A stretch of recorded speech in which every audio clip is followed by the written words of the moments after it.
Here we are again. Let's have a look to all the different parts that are sitting on my bench. As you see, this one is a new dual mass flywheel, like from look, as you see, 415006610, and this one is a kit for the clutch. Also, this one is a look kit, 622215400.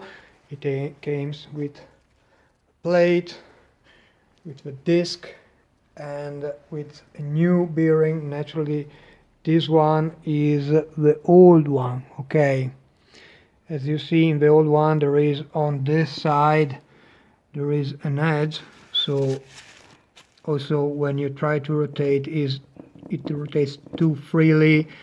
So in my opinion, honestly, I'm not an expert, as you probably already have understand. I am a DIYer. Is a good idea to change this one for sure. I don't see honestly any kind of serious wear here on the teeth on this blade, so probably I'm going to reuse it. And I don't see any kind of damage or serious wear on this disc. I mean, the thickness is around 8 millimeters and half. The new one is something like 9 millimeters and half. There is only 1 millimeters of difference. And if I take the measurement in a more precise way of the single disc, this one is something like, if I'm not wrong, 3 millimeters dot 4, and this one, the new one, is for every single disc is something like 3 millimeters dot 7. So I will consider what to do.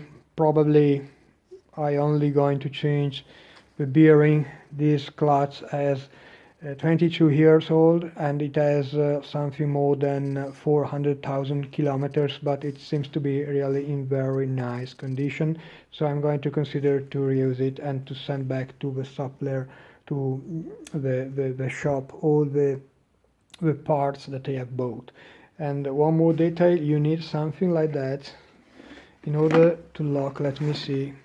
Okay, here there is a kit with all the tools that you need to lock the flywheel. This is the new one, as I told you before. Now let's have a look together to the old one. Here we are. Fantastic.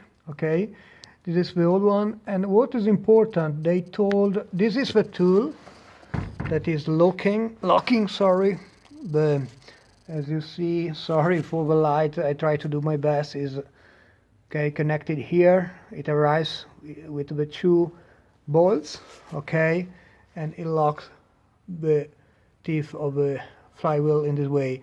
And just in case, you can consider to use the second one that is using the holes that secure the starter, that, as you see in my case, is here freely to move. However, as you see, I use this piece of metal. I make a pair of holes, okay, 8 millimeters. I use some nuts and bolts, and 8 naturally. And as I say before, perhaps, this is the way that Luke give you on the technical literature to try to check the condition of your whole flywheel. So you move in this way, okay, and as you see, this is the spring. I mean, you cannot feel it, but this is the spring in this direction, then in sitting here. It means that when I bump here, this is the exact point in which it tried to, it hurts, it play again the spring. So I make a mark, and I move also here on the teeth. I try to do exactly the same on the other side. You see, here is the point in which I start to push again the spring. So I make another mark. In this case, if I try to count the teeth involved in this movement, they are 1, 2, 3, 4, 5, perhaps something like around 4.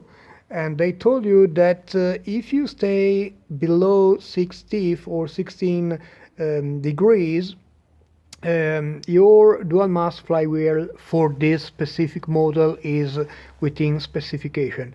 Another detail that you can check, okay, is if there is any kind of play in the main bearing of the dual mass flywheel, and in this case the literature would say simply press with your finger, but I let you know also if I use my hand and I use all my force, okay, you see there is something around 0.3 or 4 millimeters. Oh man, I mean not more than half a millimeters, and they say that you can something more than half a millimeters, okay, and they told you that your dual mass flywheel is within specification if you stay below 1,6 millimeters, okay, with the play. So in my case I have a third, not more than the play that is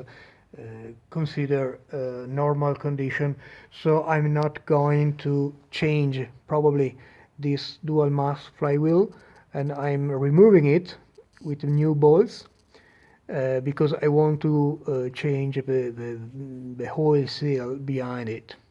That's all for the moment.